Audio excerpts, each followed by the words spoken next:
اور کفر کی دوسری قسم ہوتی ہے کفر التزامی۔ التزامی کا مطلب ہوتا ہے کہ ڈائریکٹ بندہ دائرہ اسلام سے خارج ہو کر مرتد ہو جاتا ہے، اور اس کی کسی بات کی وہ تعویل، پھر جو بات اس نے کہی اس کی تعویل نہیں بن رہی ہوتی۔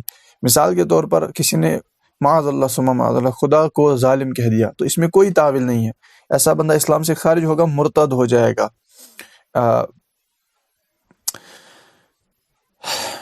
اسی طرح معاذ اللہ کوئی خدا کو بندوق کی طرح سمجھے تو یہ بھی صریح کفر ہے۔ اب کوئی بندہ ذہن میں کوئی شکل، صورت، ڈھانچہ سوچے اور اس کو خدا قرار دے، وہ اسلام سے خارج ہو جائے گا۔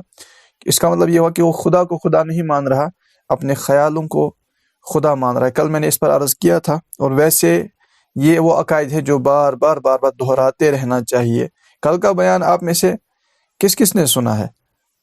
کل کا جو بیان ہوا تھا اللہ کے بارے میں عقائد، اللہ تعالیٰ جگہ مکان سے پاک ہے، آپ یقین مانیے اس میں جو دلائل بیان ہوئے ہیں نا، وہ تو آپ کو چونکہ ماشاءاللہ سامنے ملے، ہو سکتا ہے کہ مجھے بولنا نہ آیا ہو، لیکن وہ جو دلائل ہیں نا، وہ کسی بھی سلفی وہابی جو خدا کے لیے جگہ مکان مانتے ہیں، ان کی وہ جو ڈھائی گز زبانیں باہر نکلی ہوتی ہیں، ان کو لگام دینے کے لیے وہ کافی ہیں۔ اور یہاں پر میں آپ کو ایک بات آج عرض کرتا چلوں، سب اس بات کو سنیے گا، اس کے بعد اگر کسی کو جانا ہو تو جانا مت، لیکن پہلے یہ بات سننا۔ آپ سب تمام سے انتہائی اہم بات کروں گا آج، یہ بھی عقیدے سے ریلیٹڈ ہے، کیونکہ ہم انشاءاللہ اللہ کے بارے میں عقائد بھی آہستہ آہستہ بیان کر رہے ہیں۔ آپ یاد رکھیے گا، ماشاءاللہ کئیوں نے سنا ہے، اللہ تعالیٰ جزائے خیر دے، جنہوں نے نہیں سنا وہ مکمل و بیان سن لے۔ یاد رکھیے گا وہ 8 منٹ سے شروع ہو، 7ویں منٹ سے شروع ہوتا ہے، کیونکہ 7 منٹ میں نے اس میں ابتدا کی ہے، 7ویں منٹ سے آپ سنیں گے تو انشاءاللہ تعالیٰ وہاں پر آپ کو بہت زبردست معلومات حاصل ہوگی۔ اب یہ مسئلہ بیان کر رہا ہوں، اس کو ذہن میں رکھیے۔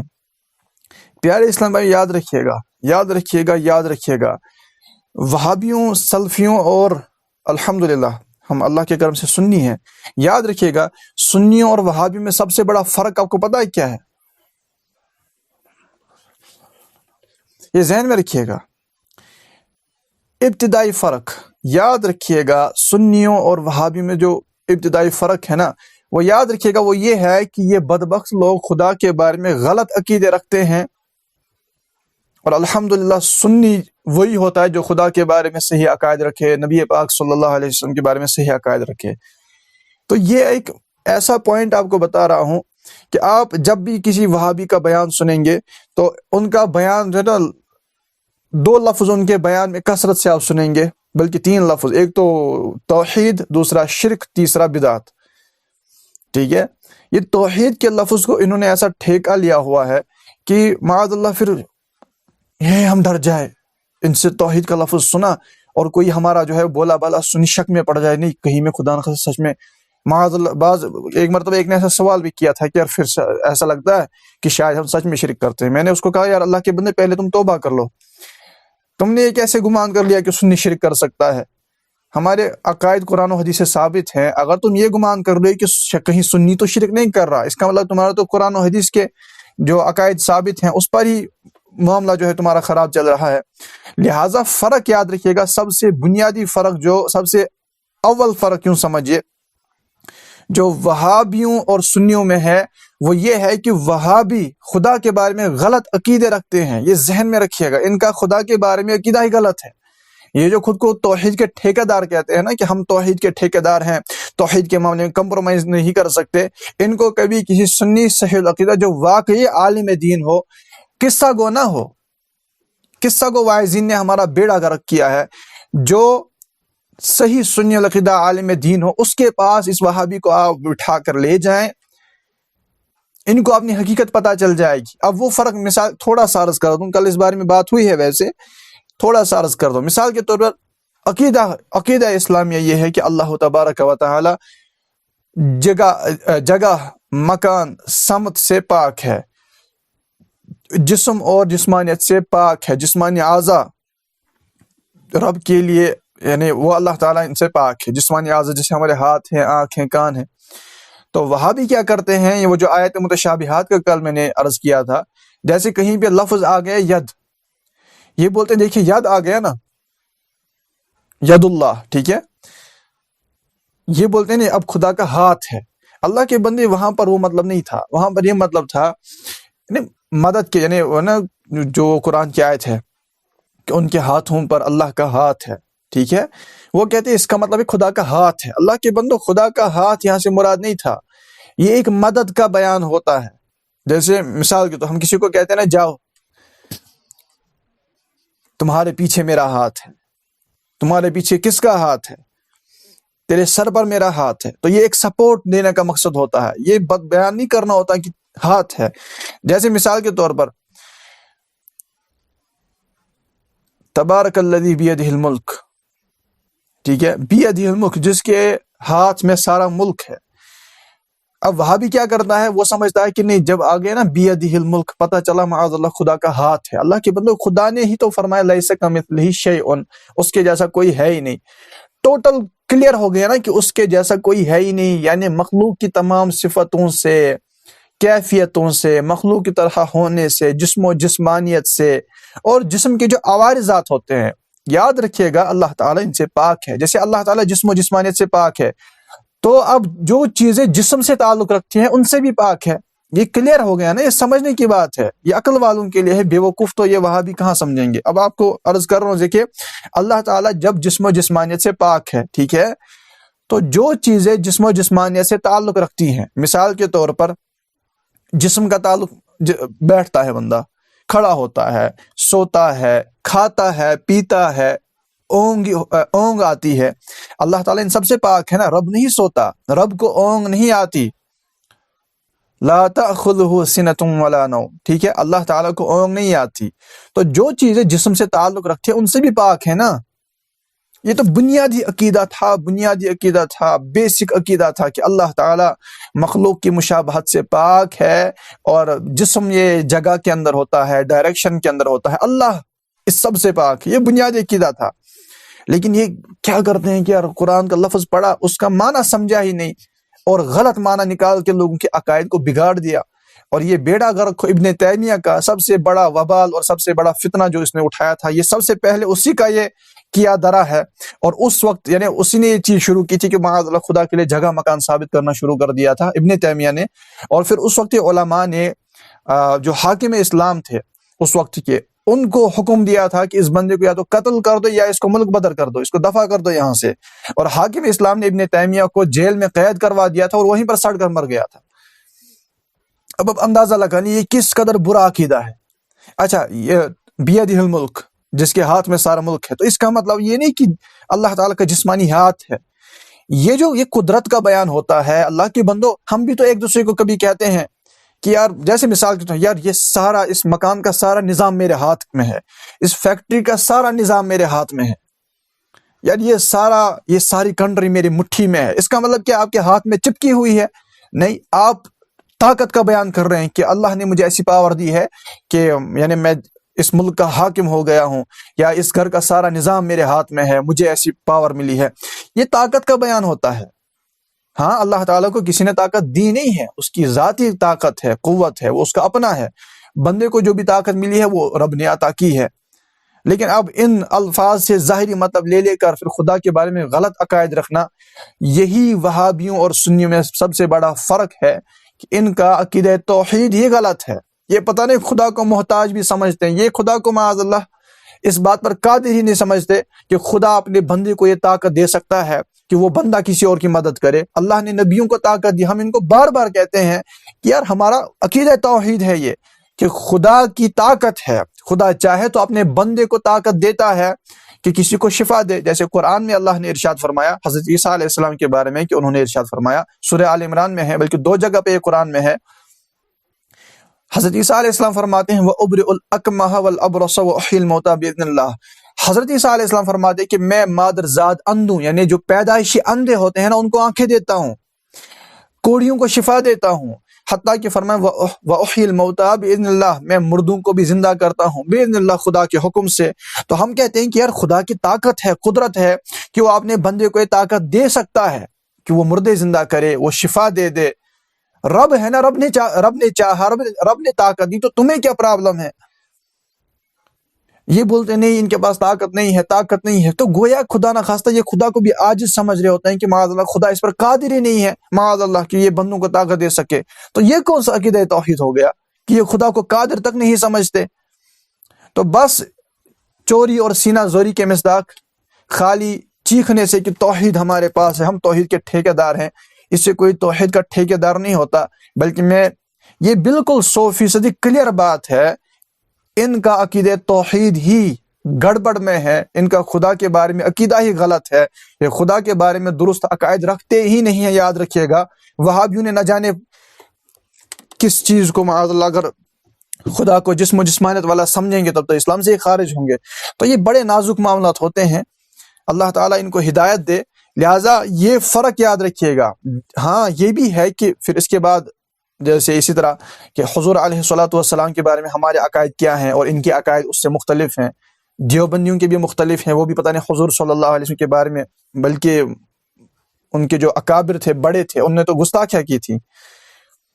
یہ بھی مسئلہ ہے، لیکن یہ میں آج ایک فرق آپ کو وہ بیان کر رہا تھا کہ یہ آپ کے ذہن میں ہونا چاہیے کہ یہ عقیدہ توحید کا جو یہ ڈنڈورا جیسے یہ چیخ رہے ہوتے ہیں کہ ہمارے پاس توحید ہے، ہم پتہ نہیں کیا ہیں، تو یہ بالکل غلط دعوے کرتے ہیں۔ ان کی چیخوں سے ڈرنا نہیں چاہیے، اس کے پاس بیٹھ کر جو اس کی صلاحیت رکھتا ہو، ایسا عالم ہو، اس کو 2 منٹ ذرا اس کو یاد دلا دے، یار کیا عقیدہ توحید ہے تمہارا، ذرا ہمیں بھی تو سناؤ۔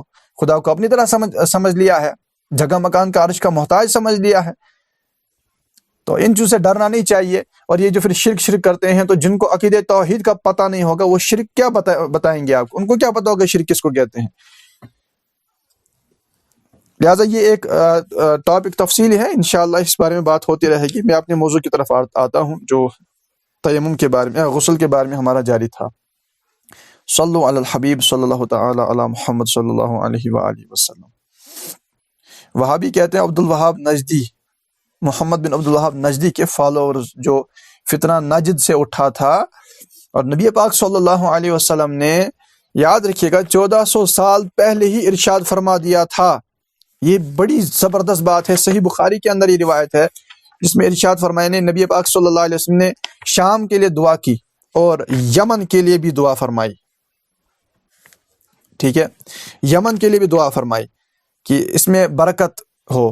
تو ایک نے عرض کی یا رسول اللہ نجد کے لیے بھی دعا کیجئے، تو نبی پاک صلی اللہ علیہ وسلم نے نجد کے لیے، توجہ رکھیے، نبی پاک صلی اللہ علیہ وسلم نے نجد کے لیے برکت کی دعا نہیں فرمائی، بلکہ کیا فرمایا کہ ہناک زلازل و بہا یطلع قرن الشیطان، وہاں زلزلے ہوں گے اور وہاں پر شیطانی سینگ، شیطانی گروہ نکلے گا، اور برابر 1200 برس کے بعد وہاں نجد سے ایک بندہ اٹھا جس کا نام ہے محمد بن عبد الوہاب نجدی۔ اسی بدبخت نے سلفیت شروع کی، اہل حدیث جو آپ کو کہتے ہیں نا وہابی، تو اسی نے یہ فرقہ وہاں سے شروع کیا، مزارات کو جو ہے وہ کہا یہ بھی شرک ہیں، پھر ان پر معاذ اللہ دھماکے کروائے، ان پر بلڈوزر چلوا دیے، اور انبیاء علیہ الصلوۃ والسلام، اولیاء کرام کو محتاج، یعنی ان کو ناچیز، معاذ اللہ اس طرح کے برے عقائد ان کے بارے میں گھڑ لیے، اور طرح طرح کے فتنے اس نے شروع کیے اپنے وقت کے اندر، اور اسی کو فالو کرتے کرتے ہندوستان میں اسماعیل دہلوی اٹھا، اس نے اس کی ایک کتاب کا ترجمہ کیا جو ہندوستان میں شائع کروائی، اور اسی کتاب سے ہندوستان میں جو ہے وہ وہابیت پھیلی، اور وہیں سے شروع ہو گیا یہ فرقوں کا چکر۔ ورنہ یاد رکھیے گا پہلے سبھی سنی تھے اور چند گنے چنے لوگ شیعہ تھے، آٹے میں نمک کے برابر، ورنہ ہر طرف سنی ہی تھے۔ 1200 صدی ہجری میں نجد سے وہ بندہ اٹھا تھا جس کا نام محمد بن عبد الوہاب نجدی تھا، اسی نے وہابیت شروع کی، اور وہاں سے پھیلتے پھیلتے پھر یہ فرقے بنے۔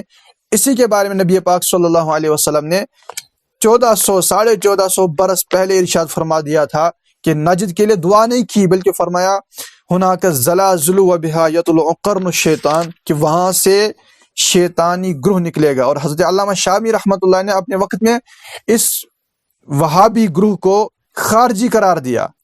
یہ انتہا درجے کے متشدد، سختی پسند، سر منڈوانے والے، اور کیا میں آپ کو ان کے بارے میں بتاؤں، ان کی تو واضح علامات بیان کی گئی ہیں جو ایک ایک ان میں پائی جاتی ہے۔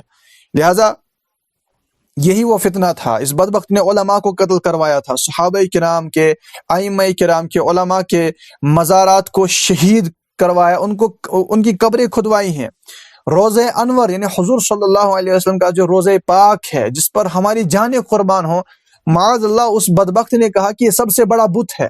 آپ اندازہ لگا لیں کہ یہ کتنا شدید فتنہ اٹھا تھا نجد سے، جس کے بارے میں پہلے ہی فرما دیا تھا کہ وہاں سے شیطان کو گروہ نکلے گا، شیطانی سینگ نکلے گا، اور وہاں سے نکلا کون؟ یہی محمد بن عبدالوہاب نجدی، جس کو یہ لوگ مجدد اور خدا کا ولی سمجھتے ہیں، حالانکہ وہ نہ تو مجدد تھا نہ تو ولی تھا، بلکہ وہ ایک بہت بڑا فتنہ تھا جس کے بارے میں حضور نے پہلے ہمیں آگاہ کر دیا تھا صلی اللہ علیہ وآلہ وسلم، اور اسی سے منسوب ان کو جو ہے وہابی کہا جاتا ہے، اور اسی نے فرقہ پرستی فرقہ واریت جو ہے اٹھائی تھی، ورنہ سب کے سب پہلے جو وہ سنی تھے، ہاں چند گنے جنے لوگ شیعہ تھے آٹے میں نمک کے برابر، ورنہ ہر طرف سنی ہی سنی تھے، عاشقان رسول تھے۔ آپ کو 18 سنچری سے پہلے جو ہے وہ کوئی فرقہ دکھے گا بھی نہیں، سنیت یعنی بس سنی تھے، اور چند یہ شیعہ تھے۔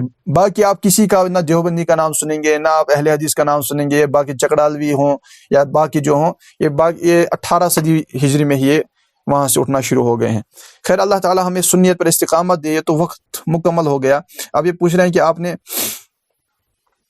مزار کے بارے میں نہیں بولا۔ اب دیکھیے پیارے اسلام، اس میں آپ کو یہ عرض کرتا ہوں کہ مزار کے سامنے، اب چلیے آج کا ٹاپک اسی پر کنکلوڈ کرتے ہیں۔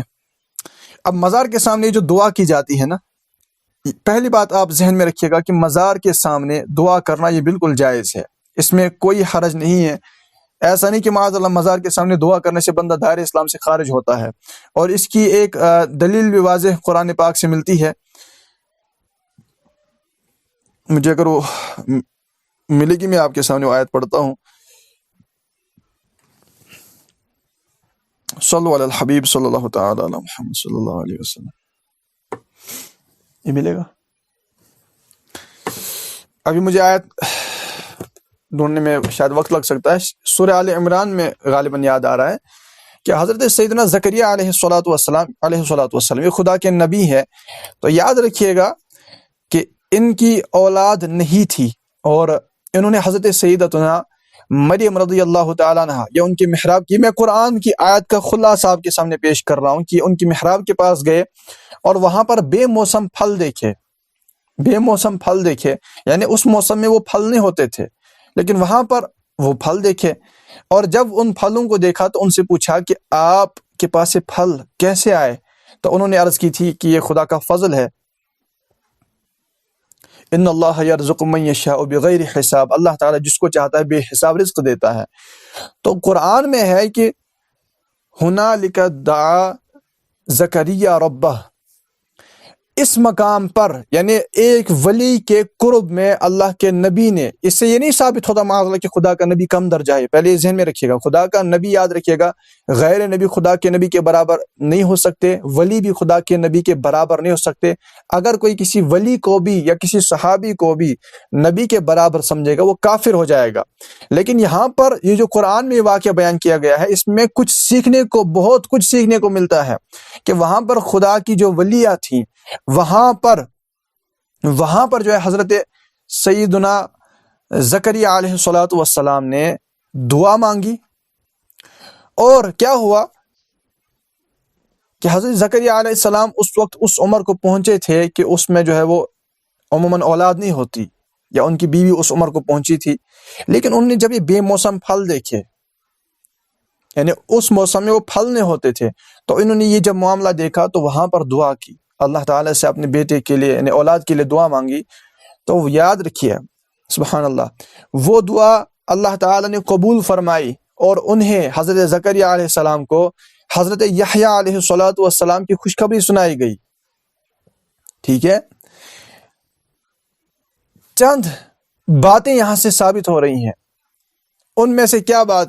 سبحان اللہ، یہ کہ اللہ کے ولی کے قرب میں دعا مانگنا جائز ہے۔ نمبر 2، اللہ کے ولی کے قرب میں دعائیں مانگنا اگر مانگی جائے تو قبولیت کی زیادہ امید ہوتی ہے۔ ایسا نہیں کہ یہ کوئی شرک ہو گیا، کفر ہو گیا، بدعت ہو گیا، اور ایسا پھر کرم ہوا کہ اللہ تعالیٰ نے انہیں حضرت یحییٰ علیہ السلام کی خوشخبری سنائی۔ تو معلوم ہوا کہ جہاں پر خدا کا ولی ہوتا ہے، یاد رکھیے گا، اس سے یہ کلیئر معلوم ہوا کہ جہاں پر خدا کا ولی ہوتا ہے وہاں پر دعائیں مانگنا دعا کی قبولیت کو زیادہ مؤثر کر دیتا ہے، یعنی وہاں پر دعائیں زیادہ قبول ہوتی ہیں۔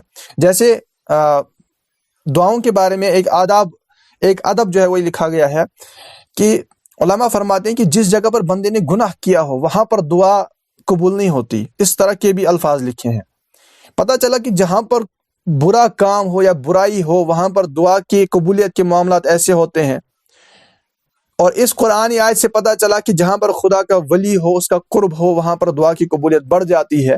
تو اب آپ بتائیے، حضرت سیدتنا مریم رضی اللہ تعالی عنہ سے افضل بلا شک و شبہ حضور سیدی مرشد غوث پاک رضی اللہ تعالی عنہ ہیں، اور یاد رکھیے گا حضرت مریم رضی اللہ تعالی عنہ ہماری جان قربان ہو، وہ نبیہ نہیں تھی، کیونکہ عورت نبی تو نہیں ہوتی، ٹھیک ہے؟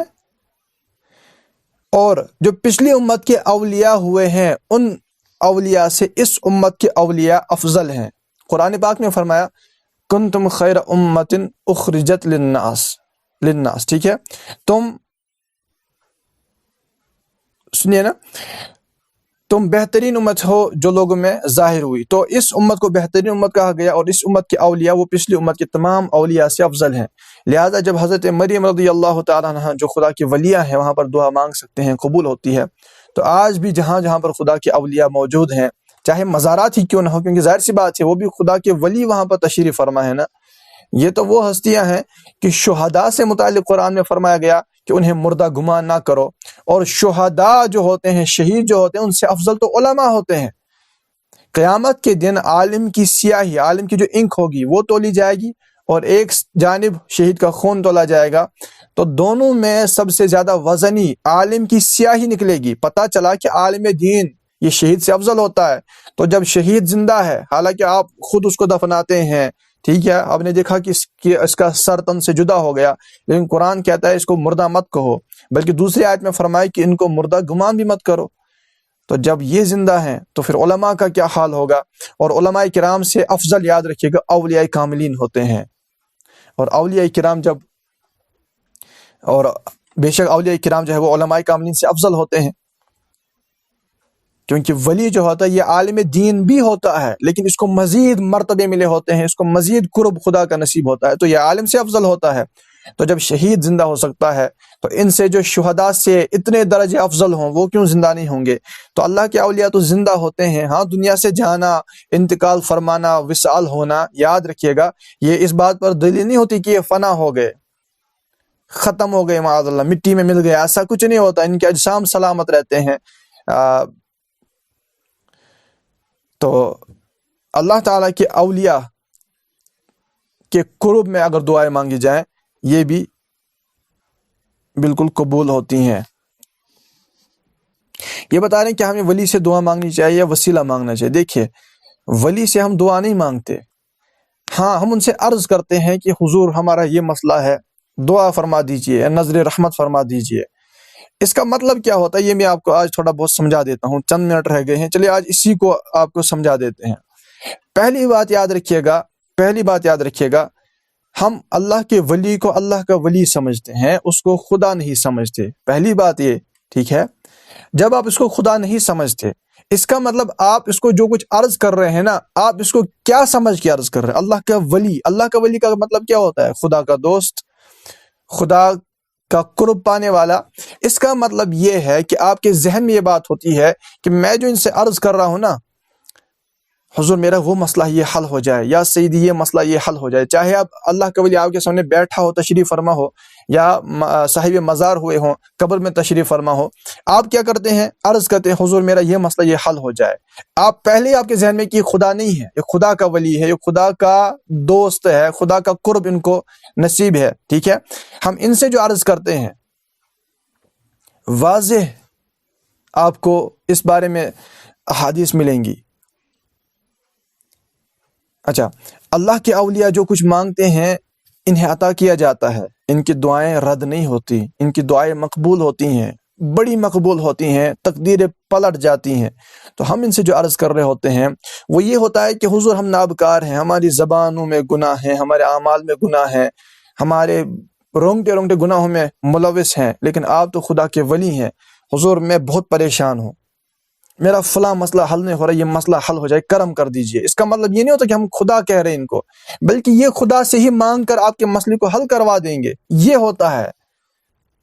یا خدا نے ان کو ایسی طاقت دی ہوتی ہے کہ آپ کو مسئلہ، مثال کے طور پر آپ کے سامنے کوئی بندہ ہے، نیک ہے، پرہیزگار ہے، یا یوں سمجھیں مسجد کا امام صاحب ہے، آپ ان کو کیا کہتے ہیں؟ حضرت میرا فلاں مسئلہ ہے، یہ دعا فرما دیجئے حل ہو جائے. یا یہ نہ کہیں، آپ ڈائریکٹ آپ ان سے یہ کہیں کہ حضور میرا فلاں مسئلہ یہ حل ہو جائے. جیسے ہم دنیا کے ججوں کے پاس جاتے ہیں، وکیلوں کے پاس جاتے ہیں، منصب والوں کے پاس جاتے ہیں، حضرت میرا زمین کا مسئلہ حل ہو جائے. تو اس جج کو، اس ڈی سی ہے، کیا ہے، ان کو اتنی طاقت ہے کہ وہ آپ کی زمین کے مسئلے کو حل کر سکتے ہیں. ان کو اللہ نے یہ طاقت دی ہے، تو خدا نے طاقت یہ کر سکتے ہیں حل. تو جس کو اللہ نے اس سے زیادہ طاقت دی ہے، وہ تو اس سے زیادہ ہی مسائل حل کرے گا نا. اب دیکھیے، اب یہ تو ایک لمبا چیپٹر ہے، آپ اس کو سمجھنے کی کوشش کیجئے گا. اب کتنی طاقت دی ہے، یہی ہے نا سوال، کہ کتنی توجہ رکھیے، کتنی طاقت دی ہے. سبحان اللہ. اب میں کل انشاءاللہ تعالی کوشش کرتا ہوں، ہو سکتا ہے کلاس کٹ ہو جائے، کل اگر ممکن ہوا میں آپ کے سامنے صحیح مسلم شریف کی ایک روایت بیان کروں گا. وہ طویل روایت ہے، اور وہ روایت بیان کروں گا نا، انشاءاللہ آپ کے سارے مسائل جو ہے وہ حل ہوں گے، کبھی وسوسہ نہیں آئے گا. غرض اب دیکھیے، صحیح مسلم کے اندر نبی پاک صلی اللہ علیہ وسلم نے بنی اسرائیل کے ایک لڑکے کا ذکر کیا، جس کا مفہوم عرض کر رہا ہوں. آپ اس کو پڑھ سکتے ہیں، سورۃ البروج ہے، اس کی تفسیر میں، کہ اصحاب الاخدود کا جو واقعہ تھا وہ کیسے ہوا تھا. کہ پہلے وہاں پر ایک جو کافر بادشاہ تھا، اس کے پاس ایک بوڑھا جادوگر تھا. اس نے کہا تھا کہ حضرت میں مرنے والا ہوں، تو کسی کو بھیج دیجیے وہ جادو سیکھے. مختصر عرض کر رہا ہوں. تو ایک لڑکے کو بھیجا گیا. توجہ رکھیے، ابھی میسج نہ کرے، میں جواب دیتا ہوں پلیز، یہ کٹ ہو جائے گا، بات ادھوری رہ جائے گی، میں ڈسٹرب ہو رہا ہوں. دیکھیے، تو اس نے عرض کی تھی کہ بادشاہ سے کہا کہ کسی کو بھیج دو، میں جادو سکھاؤں گا. اب یہ لڑکا جو تھا، یہ اس کے پاس جاتا تھا جادو سیکھنے. لیکن یار، میں یہ حدیث انشاءاللہ جب بیان کروں گا نا، اس میں پیری مرید، یہ جو آپ کو بولتے ہیں تم لوگ پیروں کے پاس جاتے ہو، یہ کرتے ہو، وہ کرتے ہو، آپ کو اس حدیث سے بہت کچھ ملے گا. تو وہ راستے میں اس سے ایک خدا کا ولی مل گیا، اس کے صحبت میں بیٹھنے لگا. اب کیا ہوتا تھا، جب جتنی دیر اس کی صحبت میں ان کی صحبت میں بیٹھتا تھا، ان کی باتیں اس کو اچھی لگنے لگی. تو بہرحال خلاصہ عرض کرتا ہوں، کیونکہ طویل حدیث ہے، پورا بیان نہیں کر پاؤں گا. تو بڑھتے بڑھتے اس بچے کا مقام اتنا بڑھ گیا سبحان اللہ، کہ یہ بچہ مادرزاد اندھوں کو آنکھیں دینے لگا، یعنی ان کی آنکھوں کو ٹھیک کرنے لگا، کوڑیوں کو شفا دینے لگا. اللہ کے بندو، آپ اندازہ لگا لیے، نبی پاک صلی اللہ علیہ وسلم بنی اسرائیل کے، یہ غالباً بنی اسرائیل کا یہ واقعہ ہے، ایک لڑکے کا ذکر کر رہے ہیں جو ایک ولی کی صحبت میں بیٹھا، اور اس کا مقام پھر خود اتنا بلند ہوا کہ وہ بھی خدا کا ولی بن گیا. اور یاد رکھیے گا، مفسرین نے اس بندے کا نام، اس لڑکے کا نام حضرت عبداللہ بن تامر رضی اللہ تعالیٰ عنہ بیان کیا، کہ ان کا نام حضرت عبداللہ بن تامر تھا. یہ ان کے پاس بیٹھنے لگے. اس بچے کا مقام اس قدر اونچا ہو گیا کہ یہ بھی مادرزاد اندھوں کو شفا دینے لگا، کوڑیوں کو ٹھیک کرنے لگا. حضور نے خود یہ الفاظ بیان فرمائے ہیں صلی اللہ علیہ وسلم. میں انشاءاللہ کل حدیث پڑھتا ہوں، تو اچانک چونکہ آیا ہے آج. اچھا چلو اتنا ہی رکھتا ہوں. اس میں سے میں آپ کو یہ عرض کرتا ہوں. اب آپ بتائیے، اگر بنی اسرائیل کے ولی کو اتنی طاقت ہے کہ وہ بیماروں کو ٹھیک کر سکتا ہے، کیا حضور صلی اللہ علیہ وسلم کی امت کے ولی کو اتنی طاقت نہیں ہوگی؟ ان کی طاقتیں بہت ہوتی ہیں. اللہ کے ولی کے لباس کی سادگی کو دیکھ کر دو کھانا ہی کھانا چاہیے. اللہ کے بندو، یہ سادہ ہوتے ہیں، لیکن ان کے اندر ایک جہاں ہوتا ہے. تمہیں نظر آتا ہے کہ یہ بیمار ہوا تو تم بدزن ہو جاتے ہو، جس طرح وہابی لوگ کرتے ہیں. دیکھو یہ تو خود بیمار ہو گیا. یہ وہابی وہی آئیڈیالوجی لے کر بیٹھے ہیں جو کفار مکہ لیتے تھے. وہ نبیوں سے بھی کہتے تھے نا، ہاں اگر تم لوگ نبی ہو تو پھر کھانا کیوں کھاتے ہو. یعنی آپ دیکھیں، جب یہ عقلیں لڑاتے ہیں، پھر عقلیں ان کی فیل ہو جاتی ہیں نا، ظاہر سی بات ہے. فیلئر میں کہوں گا سب سے بڑا فیلئر یہ ہے کہ اللہ کے نبیوں اور ولیوں کے بارے میں عقل کو دخل دیا جائے. کفار مکہ اور پہلے کے کفار بھی وہ انبیاء علیہ الصلوۃ والسلام سے کیا کہتے تھے کہ یار معاذ اللہ کہتے تھے، اگر تم رسول ہو تو کھانا کیوں کھاتے ہو، ہماری طرح چلتے کیوں. اب دیکھو، وہ اسی بحث میں الجھے رہے کہ یہ کھانا کیوں کھاتے ہیں. اسی طرح آج کل کے وہابی اسی بحث میں الجھے ہیں کہ اگر اللہ کے ولیوں کی اتنی طاقت ہے، بیمار کیوں ہوتے ہیں. اللہ کے بندے، یہ کون سی آئیڈیالوجی ہے، یہ کون سی چیز ہے؟ خدا کی رضا پر راضی ہوتے ہیں، حضرت امام حسین رضی اللہ عنہ خدا کی رضا پر راضی تھے، شہید ہو گئے، ورنہ حکم دیتے تو سارا فرات ان کے قدموں میں آ جاتا، کیونکہ کربلا کے میدان میں ان سے کئی کرامات کا ظہور ہوا۔ کیا دیگر ولیوں سے کرامات کا ظہور ہو سکتا ہے اور امام حسین سے نہیں ہو سکتا؟ معاذ اللہ رضی اللہ تعالیٰ عنہ، یہ خدا کی رضا پر راضی رہتے ہیں۔ آپ عجیب کفار کی آئیڈیالوجی لے کر بیٹھے ہیں، جی دیکھو ولی کا انتقال ہوتا ہے، ولی کے ساتھ یہ ہوتا ہے تو خود یہ کیسے کر سکتے؟ کن بحثوں میں پڑے ہو؟ وہ حدیثیں کیوں نہیں دیکھتے ہو جن میں یہ بیان کیا گیا کہ خدا کا ولی یعنی وہ بچہ بیماروں کو شفا دیتا؟ وہ کیوں چھپاتے؟ وہ بھی تو مسلم میں ہے۔ وہ حدیثیں کیوں چھپاتے ہو جن سے ثابت ہوتا ہے کہ ان کی دعائیں مقبول ہوتی ہیں؟ وہ چیزیں کیوں چھپاتے ہو جن سے ثابت ہوتا ہے کہ ان کی دعاؤں سے تقدیریں بدل جاتی ہیں؟ وہ بیان کیوں نہیں کرتے ہو؟ بس یہی دیکھتے ہو کہ ہماری طرح کھانا کھاتے ہیں، جو کفار کرتے تھے وہی یہ لوگ بھی کرتے ہیں۔ اللہ تعالیٰ ان سب کو ہدایت دے۔ وقت مکمل ہو گیا، کلاس اچانک وہ کٹ ہو جائے گی۔ بہرحال اللہ کے ولی کے سامنے عرض کر رہا ہے کہ حضور یہ مسئلہ حل ہو جائے، اس میں بھی کوئی حرج نہیں ہے، کیونکہ اس کا مقصد یہ ہوتا ہے کہ یہ دعا کریں، جیسے ہم کسی عالم دین سے کہتے ہیں کہ حضور میرا فلاں مسئلہ حل ہو جائے، یا کسی دنیا کے افسر سے کہتے ہیں حل ہو جائے، وہاں پر بھی ہمارا مقصد یہ ہوتا ہے کہ اس کو خدا نے طاقت دی ہے، تو ان کو بھی خدا نے بہت طاقت دی ہے۔ چونکہ لاسٹ میں آ گیا پورا اس کی وضاحت، الحمدللہ کافی وضاحت تو ہو ہی گئی۔ غیر اللہ سے مدد پر کلاس دوں گا انشاءاللہ میں، آپ مجھے میسج کیجیے گا، یہ جادوگر یہ جو ہے نا صحیح مسلم سے پوری حدیث آپ کو نکال کے دوں گا انشاءاللہ، پڑھیں گے تو انشاءاللہ تعالی دل باغ مدینہ ہو جائے گا۔ بہرحال اللہ تعالیٰ سب کو بہترین جزا عطا فرمائے۔ صلو علی الحبیب صلی اللہ تعالی علی محمد صلی اللہ تعالی علیہ وآلہ وسلم۔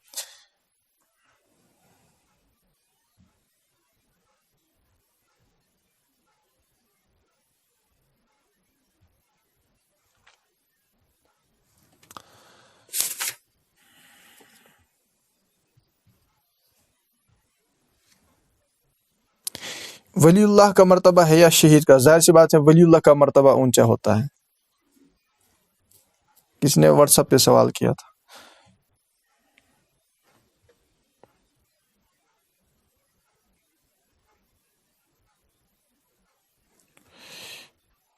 ماشاءاللہ سنی عدنان بھائی لگے ہوئے ہیں، ماشاءاللہ دلائل پیش کر رہے ہیں، یہاں پہ بیان کر رہے ہیں، تو ان کو بھی آپ دیکھ لیجئے۔ اپنا فیس شو کرو، فیس میں نے کل شو کیا تھا، پورا لائیو بیان ہوا تھا۔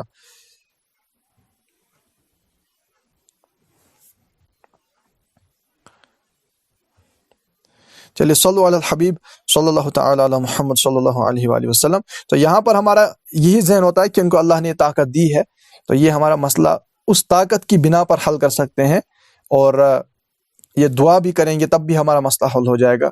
غرض ان کے نزدیک ان سے مسائل کا حل نکلتا ہے۔ حدیث پاک کے اندر المعجم الکبیر کے اندر غالباً یہ روایت ہے، جس کے اندر نبی پاک صلی اللہ علیہ وسلم نے ارشاد فرمایا، اطلب الخیر والحوائج من حسان الوجوہ، بلائی اور اپنی حاجتیں خوبصورت چہرے والوں سے طلب کرو۔ یہ حدیث کے اندر حکم ہے کہ بلائی اور اپنی حاجتیں، اطلب الخیر والحوائج من حسان الوجوہ، خوبصورت چہرے یہ نورانی چہرے والے خدا کے اولیاء ہی ہوتے ہیں، تو اس میں کوئی حرج کی بات نہیں ہے، کیونکہ آپ پہلے ہی ذہن میں ہے کہ یہ خدا کے عطا سے دیتے ہیں، خدا نے ان کو یہ طاقت دی ہے، خدا کا ولی ہے، خدا نہیں سمجھ رہا، تو یہ کوئی کفر و شرک نہیں ہے، اور جو خدا نے ان کو دیا ہے اسی میں سے ہمیں دے گا، اسی میں سے عطا کریں گے۔ ہاں اگر خدا نہیں چاہے گا تب نہیں دے سکتے، کلیئر عقیدہ ہے۔ اگر اللہ نہیں چاہے گا تب نہیں دے سکتے، اللہ چاہے گا تو دے سکتے ہیں، تو یہ تو واضح عقائد ہیں۔ حضرت سلیمان علیہ السلام کے درباری حضرت آصف بن برقیہ رضی اللہ عنہ، ان کی طاقت کا ذکر تو قرآن میں موجود ہے کہ ان کے پاس کیسی طاقت تھی، کہ تخت بلقیس کہاں سے کہاں کر لا کر حاضر کر دیا۔ یہ بہت تفصیلی ٹاپک ہے، انشاءاللہ موقع آئے تو اس پہ بات کریں گے۔ صلو علی الحبیب صلی اللہ تعالی علی محمد صلی اللہ علیہ وآلہ وسلم۔ جزاک اللہ خیر، آپ نے شرکت کی، کل بھی شرکت کیجیے گا۔ السلام علیکم ورحمۃ اللہ وبرکاتہ۔